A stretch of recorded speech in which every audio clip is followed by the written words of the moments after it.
আপনাদের মাঝে একটি কবিতা নিয়ে আসছেন সকলের ছোচ্চা ছোচ্চা কি কবিতা বলবেন আপনি? ভেজাল, কবিতার নাম হলো ভেজাল। লেখক?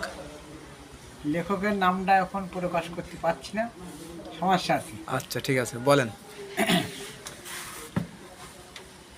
দেখি ভেজাল, শুনি ভেজাল, ভেজাল খাবার খাই, ডাইনে বামে সবই ভেজাল, খাঁটি মানুষ নাই। মরিচিতে দেয় ইটের গুঁড়া, ময়দাতে দেয় ভুসি, গরুর ঘাসে খড়ের ভেজাল, ভেজাল দেশের চাষি। তেলে ভেজাল বাটার অয়েল, বিষে ভেজাল পানি, সেই বিষ খেয়ে মরল না তাই আজিমপুরের মেয়ে। বাপ বেঁচে থাকলে সবই আপন, মরলে ভেজাল কাকা, পরীক্ষাতে নকল ভেজাল, আরো ভেজাল, পাসপোর্টেতে ভিসাই ভেজাল, ভেজাল সারা দেশ, ভেজাল খেয়ে আমরা হলাম শেষ।